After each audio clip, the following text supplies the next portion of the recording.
मध्यकालीन भारत के इतिहास के स्रोत को हम लोग इस वीडियो में डिटेल्स में जानेंगे और समझेंगे। सबसे पहले दिल्ली सल्तनत की स्थापना उत्तर भारत में 1206 में होती है। तो हम लोग इस वीडियो में, चूंकि यह वीडियो अपना फर्स्ट है मध्यकालीन भारत से रिलेटेड वीडियो के सीरीज में, तो हम लोग स्टार्ट करते हैं सल्तनतकालीन इतिहास के स्रोत से। प्राचीन इतिहास की तुलना में मध्यकालीन भारतीय इतिहास में स्रोतों की बहुलता देखने को मिलती है। मध्य युग में अनेक ऐतिहासिक ग्रंथों की रचना हुई। यही कारण है कि इस कालखंड में पुरातात्विक स्रोतों की अपेक्षा साहित्यिक स्रोत ज्यादा उपयोगी सिद्ध हुए। इस्लाम धर्म के प्रचार प्रसार के साथ ही अनेक अरबी यात्री एवं धर्म प्रचारक भारत आए। इन लोगों ने भारत के विभिन्न भागों का विवरण अपने ग्रंथों में प्रस्तुत किया है, जो भौगोलिक एवं ऐतिहासिक अध्ययन के लिए प्रमाणिक जानकारी उपलब्ध कराते हैं। हम लोग सल्तनतकालीन इतिहास के स्रोत को पढ़ने की सुविधा से हम इसे 3 भाग में डिवाइड कर लेते हैं। नंबर फर्स्ट है साहित्यिक स्रोत, नंबर सेकंड है पुरातात्विक स्रोत और नंबर थर्ड है देसी तथा विदेशी लेखकों का वर्णन। इस वीडियो में हम लोग साहित्यिक जो स्रोत है उस पर फोकस करेंगे। साहित्यिक स्रोत सल्तनतकालीन ऐतिहासिक ग्रंथों से राजनीतिक, सामाजिक एवं सांस्कृतिक दशा के बारे में अच्छा ज्ञान प्राप्त होता है। इन ग्रंथों की रचना फारसी व अरबी भाषा में समकालीन इतिहासकारों के द्वारा की गई है। कुछ सुल्तानों ने तो स्वयं अपने जीवन व शासन की घटनाओं का वर्णन अपने स्वचरित ग्रंथों में किया है। ऐसे ग्रंथों से भी तत्कालीन इतिहास के बारे में पर्याप्त जानकारी प्राप्त होती है। मध्यकाल में साहित्यिक स्रोतों की उपलब्धता के अनेक कारण थे। जैसे बगदाद में 8वीं शताब्दी के अंतिम चरण में कागज का प्रचलन प्रारंभ हो गया था, इसलिए लिखने की परंपरा का विकास हुआ। इस प्रकार मुसलमान, ईरानी और अरब बुद्धिजीवियों में इतिहास लेखन एक स्वतंत्र विद्या के रूप में विकसित हुआ। अरबों में वंशावलियों एवं अन्वेषण में गहरी दिलचस्पी, पैगंबर की परंपराओं के संकलन में मुसलमानों की अभिरुचि ने भी ऐतिहासिक लेखन की परंपरा का विकास किया। सल्तनतकालीन ग्रंथों का उल्लेख हम इस प्रकार कर सकते हैं। जो अपना सबसे पहला ग्रंथ है वो है चचनामा, जिसे फतहनामा के नाम से भी जाना जाता है। यह कई लोगों के द्वारा लिखा गया है, लेकिन एक व्यक्ति है जिसने इसे संकलन किया, वो है अली अहमद। तो यदि चचनामा के बारे में पूछा जाता है कि चचनामा किसने लिखी है, तो अली अहमद ने लिखी है। लेकिन इस बात को हमें जानना होगा कि चचनामा कोई एक पुस्तक नहीं है, किसी ने नींद से जागा और उसको लिख दिया। ये कई वृतांतों का वर्णन है जो कई पीढ़ियों के द्वारा एक दूसरे से ट्रांसफर हो रहा था और फाइनली अली अहमद ने इसे एक किताब के रूप में शक्ल दिया। चचनामा पुस्तक में सिंध के इतिहास की प्रमाणिक जानकारी मिलती है। अरबों द्वारा सिंध की विजय का वर्णन इसमें किया गया है। मूलतः यह पुस्तक अरबी भाषा में है। चचनामा जो है वो अरबी भाषा की पुस्तक है, जिसका फारसी में भी अनुवाद किया गया है। इस पुस्तक में हमें मोहम्मद बिन कासिम के आक्रमण का तथा आक्रमण से पहले और आक्रमण के बाद के घटनाओं का वर्णन हमें देखने को मिलता है। मोहम्मद बिन कासिम जो है वो एक अरब का व्यक्ति है और ये पहला मुसलमान था जो कि भारत पर आक्रमण किया था और यह सिंध प्रांत में 712 ईस्वी में अटैक किया था। ये सारी जानकारी चचनामा से हमें प्राप्त होती है। फतुह अल बुल्दान इसके लेखक बालाजुरी हैं। इस पुस्तक में भी हमें सिंध विजय का विवरण मिलता है। सिंध विजय जो कि शुरुआत मोहम्मद बिन कासिम के आक्रमण के द्वारा होती है। कई बार ये क्वेश्चन पूछा गया है कि सबसे पहले भारत पर किसने आक्रमण किया, तो मोहम्मद बिन कासिम ने किया। मोहम्मद बिन एक अरब निवासी था और यह मुसलमान था। तो इस तरह से यदि क्वेश्चंस आते हैं तो हमें इस चीज को क्लियर कर लेना होगा। नेक्स्ट अपनी बुक है राज तरंगिणी, जो कि 12वीं शताब्दी में लिखी गई थी। इसका जो टाइम है लिखने का वो 1148 से 49 के बीच में लिखी गई थी। इसके लेखक हैं कल्हण। इसमें 8 तरंग है और यह संस्कृत भाषा में लिखी गई है। जब यह बुक लिखी गई थी तब उस समय कश्मीर के जो राजा थे वो जयसिंह थे, जिनका शासनकाल 1127 से लेकर 1159 तक था। तो राज तरंगिणी में है क्या? राज तरंगिणी जो है इसमें कश्मीर के कल्हण जो थे वो कश्मीर के थे, तो इनके द्वारा इस किताब की रचना की गई। संस्कृत में लिखी गई है बुक। राज तरंगिणी संस्कृत में उपलब्ध एकमात्र ऐतिहासिक रचना है। इस कृति में मध्यकालीन कश्मीर का ऐतिहासिक विवरण मिलता है। इसके अंतर्गत उल्लेखित 7वीं सदी की घटनाओं की जानकारी कम, किंतु इसके बाद की सही जानकारी दी गई है। उल्लेखनीय है कि संस्कृत साहित्य में ऐतिहासिक घटनाओं के क्रमबद्ध इतिहास लिखने का यह प्रथम प्रयास है। तो ये सारी चीजें जो है वो राज तरंगिणी से रिलेटेड चीजें हैं। कई बार ये भी पूछा गया है कि राज तरंगिणी में कितने तरंग है, तो टोटल 8 तरंग है। नेक्स्ट जो अपना बुक है वो है जैनुल अकबर, जिसके की लेखक अबू सईद है। अबू सईद जैनुल अकबर को लिखते हैं। अकबर नहीं है, ये अकबर है, इसको हम लोग नोट करेंगे। इस ग्रंथ में ईरान के विषय में लिखा गया है, परंतु इसमें महमूद गजनवी के जीवन एवं उसकी गतिविधियों की भी जानकारी मिलती है। नेक्स्ट अपना किताब है, काफी फेमस जो बुक है वो है किताबुल हिंद, जिसके लेखक अल बरूनी है। अल बरूनी मात्र एक इतिहासकार ही नहीं थे, बल्कि यह भूगोल, खगोल विज्ञान, तर्कशास्त्र, औषधि विज्ञान, दर्शन, गणित, धर्मशास्त्र जैसे विषयों के भी ज्ञाता थे। इन्हें फारसी एवं अरबी दोनों भाषाओं का अच्छा ज्ञान था। अल बरूनी महमूद गजनवी के साथ भारत आक्रमण के समय वो भारत आया था। यही कारण है कि इस ग्रंथ में 11वीं शताब्दी के महमूद गजनवी के भारतीय आक्रमणों का सजीव वर्णन है। इसके अतिरिक्त अल बरूनी ने इस ग्रंथ में हिंदुओं के विज्ञान, साहित्य, धर्म आदि और समाज का आंखों देखा विवरण प्रस्तुत किया है। इससे तत्कालीन सामाजिक दशा के बारे में अच्छी जानकारी प्राप्त होती है। नेक्स्ट अपना बुक है ताज उल माशिर, इसके लेखक हसन निजामी है। यह किताब 1205 में लिखी जाती है। ताज उल माशिर के जो लेखक हैं वो हसन निजामी हैं। हसन निजामी मोहम्मद गोरी के समय भारत में आए थे। जब मोहम्मद गोरी भारत में आक्रमण कर रहा था तब उसने 1205 में हसन निजामी ने 1205 में इस ग्रंथ को लिखना प्रारंभ किया था। इसमें 1192 से लेकर 1218 तक के सारे सैन्य अभियानों का इसमें विवरण प्रस्तुत किया गया है। इस ग्रंथ से आरंभिक सल्तनतकालीन सामाजिक दशा पर अच्छा प्रकाश पड़ता है, किंतु कहीं कहीं वर्णन अत्यंत अस्पष्ट और भ्रमपूर्ण है। तो इसी संदर्भ में इसमें जो इतिहासकार जो हैं अपने डॉक्टर UN डे, कई जगह इनकी स्पेलिंग में DEY भी लिखा जाता है, UN डे, हम ऐसे लिखेंगे UN डे हिंदी में। ये कहते हैं ताज उल माशिर के बारे में कि जद्दी पुस्तक की शैली अत्यधिक कलात्मक और अलंकृत है, पर इसमें वर्णित सामान्य तथ्य साधारण सत्य है। नेक्स्ट अपनी बुक है तबकाते नाशरी, काफी फेमस बुक है, मिनहाज उज सिराज की पुस्तक है यह। इसमें टोटल 23 तबकात अर्थात की जीवन वृत्तियां, तबकात का मतलब होता है जीवन वृत्तियां, या आप ऐसा कर सकते हैं कि 23 पार्ट इसमें है, और रेवर्टी ने इसे इंग्लिश में ट्रांसलेशन किया था। तबकाते नाशरी में ही मिनहाज उस सिराज ने पहली बार बिहार जो शब्द है इसका वर्णन किया है। तो बिहार शब्द का पहली बार, कई बार ये क्वेश्चन पूछा गया है बीपीएससी में कि बिहार शब्द का पहली बार जानकारी कहां मिलता है, तो तबकाते नाशरी में मिलता है।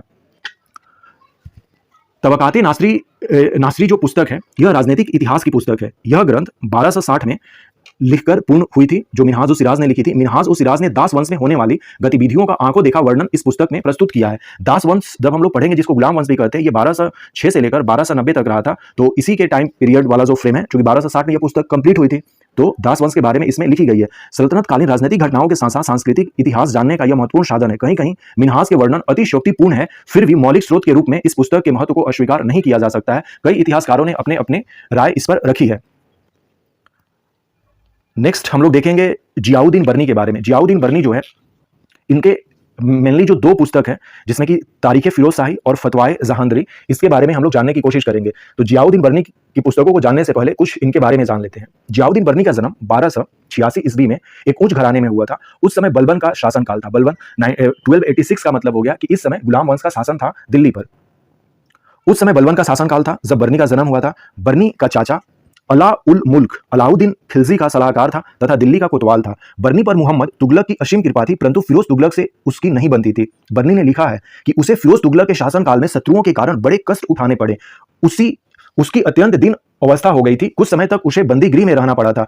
बर्नी ने अपने ग्रंथों की रचना फिरोज शाह के शासनकाल में की और अपनी पुस्तक फिरोज शाह को समर्पित की, परंतु इसके बावजूद जो फिरोज शाह तुगलक था उसने बर्नी की सहायता नहीं की, जिसके कारण उसे अंतिम समय में काफी कठिनाइयों का सामना करना पड़ा था। भाग्य की विचित्र विडंबना थी, जब बर्नी की मृत्यु हुई तो उसके पास कफन तक के लिए पैसे नहीं थे, जिसकी हम लोग कुछ महत्वपूर्ण जो पुस्तकें हैं, तारीखे फिरोज शाही जो है यह 1359 में लिखी गई थी, जो कि बर्नी के द्वारा लिखी जाएगी। तारीखे फिरोज शाही में खिलजी एवं तुगलक कालीन शासन की गतिविधियों का प्रमाणिक विवरण उपलब्ध है। इसमें राजनीतिक घटनाओं के साथ साथ सामाजिक, आर्थिक एवं न्याय संबंधी सुधारों का वर्णन है। शिक्षा संबंधी जानकारी के लिए भी यह महत्वपूर्ण साक्ष्य है। इस पुस्तक के संदर्भ में प्रोफेसर डॉक्टर UN डे ने लिखा है कि अपने दोषों के बाद भी यह पुस्तक तत्कालीन संस्थाओं के अध्ययन का मुख्य स्रोत है, ऐसा UN डे कहते हैं। बर्नी का यह ग्रंथ पूर्णतः दोष मुक्त नहीं है, क्योंकि इसमें तिथि संबंधी दोष हैं और धार्मिक पक्षपात भी झलकता है। फतवाए जहांदरी ये भी पुस्तक जो है यह जियाउद्दीन बर्नी के द्वारा लिखा जाता है। इस पुस्तक में शरीयत के अनुसार सरकार के कानूनी पक्ष का वर्णन किया गया है। इसमें लेखक ने उसे आदर्श राजनीतिक संहिता का वर्णन किया है, जिसका अनुसरण करने की मुस्लिम शासकों से अपेक्षा की जाती है। बर्नी ने इस ग्रंथ में आदर्श शासक के बारे में अपने विचार व्यक्त किए हैं। चूंकि बर्नी एक कट्टर मुसलमान था, इसलिए उसकी दृष्टि में जो शासक काफिरों का विनाश करता है वही आदर्श शासक था। जैसे बर्नी ने आदर्श शासक संबंधी अनेक ऐसे विचार भी प्रस्तुत किए हैं जिनसे शासन व्यवस्था की कुशलता और लोकप्रियता की वृद्धि सुनिश्चित हो सकती है। यदि हम बर्नी के आदर्श शासन के बारे में दिए गए विचारों में से मजहबी संकीर्णता संबंधी विचार निकाल दें तो निस्संदेह यह विचार किसी भी शासन व्यवस्था के लिए आदर्श सिद्ध हो सकते हैं। बर्नी 75 वर्ष की उम्र से अधिक तक जीवित रहा और इसने अपने युग के महान विद्वानों के रूप में ख्याति अर्जित की। नेक्स्ट एक और बुक है जिसका नाम तारीखे फिरोज शाही ही है। दोनों एक ही तरह से बुक है, तो ये देखकर हमें चूज करना होगा कि तारीखे फिरोज शाही वो शम्स ए सिराज अफीफ की किताब के बारे में कहा जा रहा है, या फिर तारीखे फिरोज शाही जो बर्नी ने लिखा है। दोनों एक ही नाम से लिखा गया है, एक ही शासन काल में लिखा गया है, तो ये बात हमें ध्यान में रखना होगा। अर्थात कि तारीखे फिरोज शाही नाम से दो पुस्तकें हमें देखने को मिलेगी, एक बर्नी की और एक शम्स ए सिराज अफीफ की। शम्स ए सिराज अफीफ जो है इनका जन्म 1350 ईस्वी में अबोहर में होता है। अबोहर जो है आज के फजिलिका जिला पंजाब में है। अबोहर आज के पंजाब के फजिलिका जिला में है। तो हम लोग देखते हैं कि तारीखे फिरोज शाही जो कि शम्स ए सिराज अफीफ के द्वारा लिखी गई है, इसमें किन बातों पर प्रकाश डाला गया है।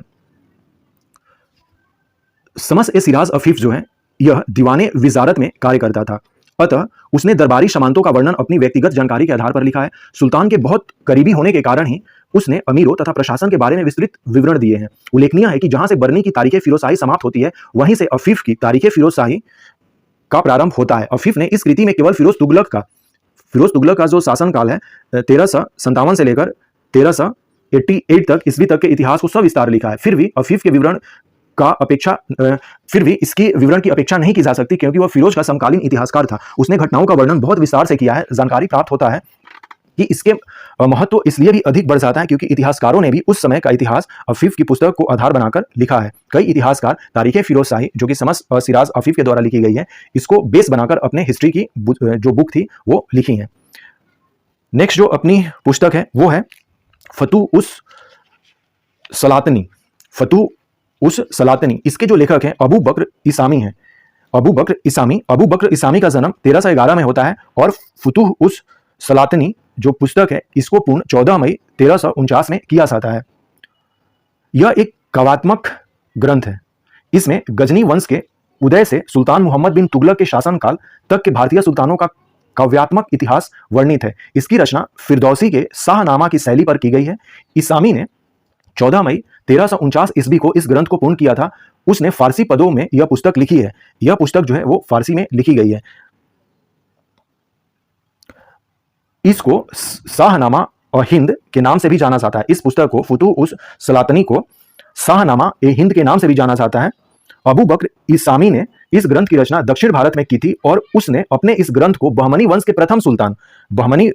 जो प्रथम सुल्तान थे अलाउद्दीन हसन, जिसको कि हसन गंगू के भी नाम से जाना जाता है। बहमनी साम्राज्य की स्थापना 1347 में अलाउद्दीन हसन, या जिसे हसन गंगू भी कहते हैं, उनके द्वारा की गई थी। इस पुस्तक को फतूह उस सलातनी को अलाउद्दीन हसन को समर्पित इसने किया है।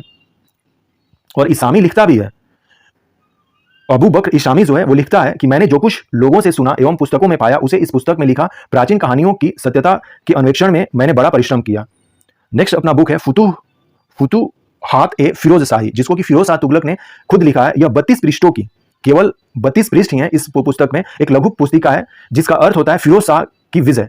फतूहात और फिरोज शाही का मतलब होता है फिरोज शाह की विजय। इस पुस्तिका में हमें फिरोज शाह की मानसिकता एवं दृष्टिकोण का पता चलता है। इससे उसके शासन प्रबंध तथा धार्मिक कट्टरता के बारे में महत्वपूर्ण जानकारी का पता चलता है। तथापि ऐतिहासिक दृष्टि से यह एक महत्वपूर्ण रचना है। नेक्स्ट हम लोग देखेंगे अमीर खुसरो से रिलेटेड जो भी बुक्स हैं इंपॉर्टेंट। अमीर खुसरो की कई बुक्स हैं जिसको कि हम लोग डिटेल्स में देखने की कोशिश करेंगे। अमीर खुसरो का जन्म जो है, सबसे पहले हम उनका जन्म देख लेते हैं कि 1253 ईस्वी में। गांव का नाम है इनका पटियाला, जो कि आज के इटावा जिले में है, उत्तर प्रदेश के इटावा जिले में है। इनका पूरा नाम अबुल हसन यामीन उद्दीन खुसरो था। अमीर खुसरो सल्तनत कालीन लेखकों में इनका नाम उल्लेखनीय है। हालांकि सही अर्थों में वे इतिहासकार नहीं थे। इनका जन्म 1253 ईस्वी में आज के इटावा जिले के पटियाला नामक गांव में हुआ था। इनका पूरा नाम अबुल हसन यामीन उद्दीन खुसरो था। वे एक ऐसे परिवार से आए थे जिनका कई पीढ़ियों से राज दरबार से घनिष्ठ संबंध रहा था। उन्हें खुद 6 सुल्तानों के अंतर्गत सेवा का मौका मिला था। अमीर खुसरो ने बलबन से लेकर मोहम्मद तुगलक के काल तक की घटनाओं का आंखों देखा वर्णन किया है। अमीर खुसरो ने राज में कई महत्वपूर्ण पदों पर कार्य किया और अनेक युद्धों में अपनी सैनिक प्रतिभा को भी प्रदर्शित किया। उसके ग्रंथों ऐतिहासिक दृष्टि से अत्यधिक महत्वपूर्ण है, जो इस प्रकार है। जैसे हम लोग कुछ किताब जो इनकी है इंपॉर्टेंट उसको देखते हैं। नंबर फर्स्ट इनकी किताब है किरानुस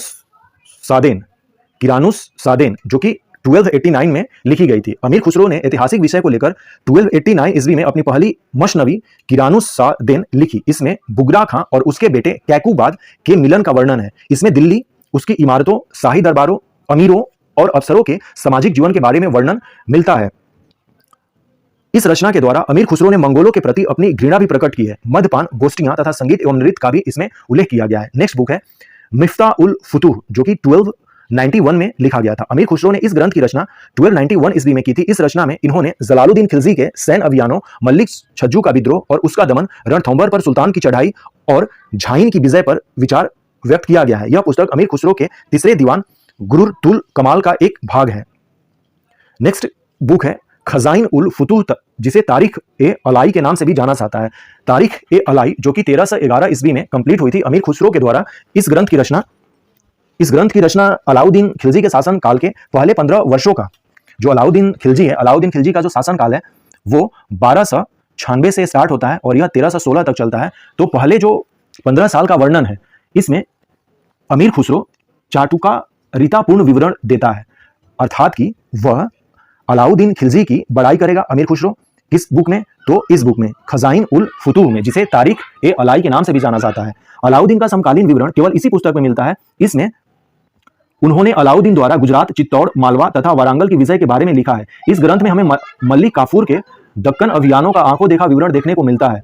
खुसरो ने इस युवा की सामाजिक एवं सांस्कृतिक दशा का वर्णन इस ग्रंथ में किया है। साथ ही अलाउद्दीन खिलजी के आर्थिक सुधारों एवं उसके द्वारा निर्मित भवनों का भी इसमें उल्लेख है। खुसरो ने इस ग्रंथ की रचना निष्पक्ष ढंग से नहीं की है, क्योंकि इसमें अलाउद्दीन के गुणों पर ही प्रकाश डाला गया है। नेक्स्ट बुक है आशिका, जो कि 1316 में लिखा गया था।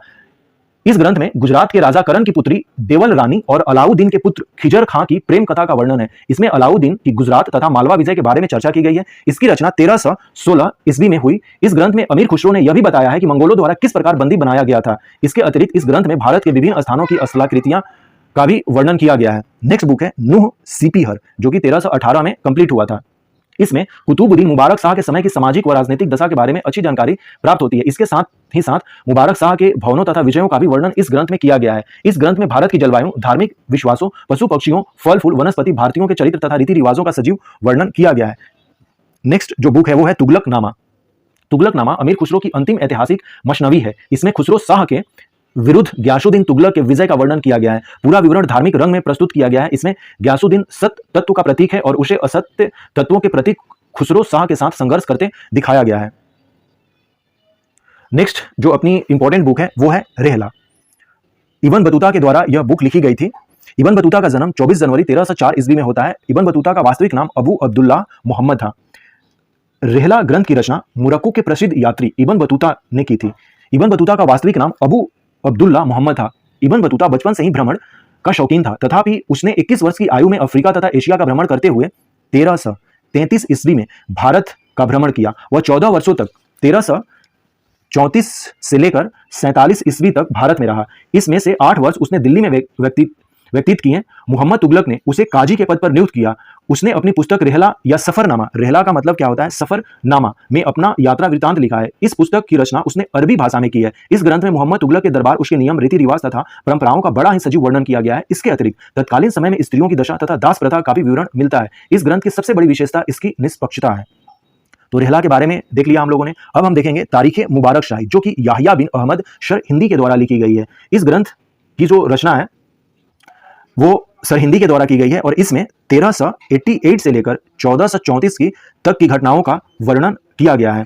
फिरोज तुगलक की मृत्यु के बाद कि दिल्ली सल्तनत की दशा का इसमें महत्वपूर्ण वर्णन मिलता है। इस ग्रंथ में तैमूर का आक्रमण 1398 ईस्वी में होता है दिल्ली पर। के पश्चात दिल्ली सल्तनत की दुर्दशा का वर्णन मिलता है। सर हिंदी ने इस ग्रंथ में घटनाओं का क्रमबद्ध अर्थात की क्रोनोलॉजी रूप में वर्णन किया है। याहिया बिन अहमद सर हिंदी ने अपना यह ग्रंथ सैयद शासक मुबारक शाह को समर्पित किया है। डॉक्टर ईश्वरी प्रसाद ने लिखा है कि याहिया एक सजग इतिहासकार है जिसकी शैली अति रंजना और विशेषणों से युक्त है। याहिया बिन अहमद का ग्रंथ ऐतिहासिक दृष्टिकोण से काफी महत्वपूर्ण माना जाता है, क्योंकि फिरोज तुगलक के उत्तराधिकारियों और शयद सुल्तानों के इतिहास पर प्रकाश डालने वाला एकमात्र ग्रंथ है। लेखक शयद सुल्तानों पर ही आश्रित था, फिर भी लेखकीय कर्तव्य का पालन निष्पक्ष ढंग से किया गया है। इसके बुक से यह पता चलता है। तो हम लोगों ने तारीखे मुबारक शाही, जो कि सर हिंदी के द्वारा लिखा गया है, हम लोगों ने देखा। नेक्स्ट बुक है अपनी तारीखे सलातिन ए अफगान, जो कि अहमद यादगार के द्वारा लिखी गई है। इस ग्रंथ में 1400 हम लोग नेक्स्ट बुक जो है अपनी वो तारीखें सलातनी ए अफगान देख रहे हैं, जो कि अहमद यादगार के द्वारा लिखी गई है। यह ग्रंथ जो है 1451 ईस्वी से लेकर 1554 ईस्वी तक के इतिहास को वर्णित करती है। जबकि लेखक का उद्देश्य अफगान सुल्तानों का इतिहास लिखना था, परंतु उसने बाबर, हुमायूं तथा अकबर के शासनकाल की घटनाओं का भी वर्णन किया है। यह ग्रंथ लोधी वंश तथा सूर वंश के उत्थान और पतन को जानने के लिए अत्यंत उपयोगी सिद्ध हुआ। चूंकि इसका नाम ही है अफगान, तो लोधी वंश भी जो था वो पहला अफगान शासन था। उसके बाद जो शेर शाह सूरी आते हैं वो भी अफगान रूलर थे। भारत पर 2 अफगान थे जिन्होंने की राज किया, वो थे एक लोधी और एक थे शेर शाह सूरी। नेक्स्ट अपनी बुक है तारीखे दाऊदी, जिसको कि अब्दुल्ला ने लिखी है।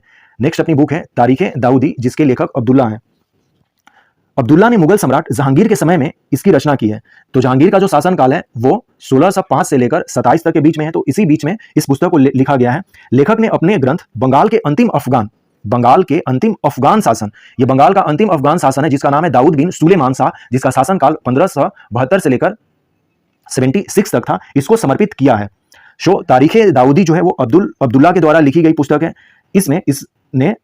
अब्दुल्ला ने मुगल सम्राट जहांगीर के समय में इसकी रचना की है। लेखक ने अपने ग्रंथ को बंगाल के अंतिम अफगान सुल्तान दाऊद बिन सुलेमान शाह, जिनका कि शासनकाल 1572 से लेकर 76 तक था, को समर्पित किया है। इस ग्रंथ में अफगान शासकों के शासनकाल की घटनाओं का ही वर्णन किया गया है।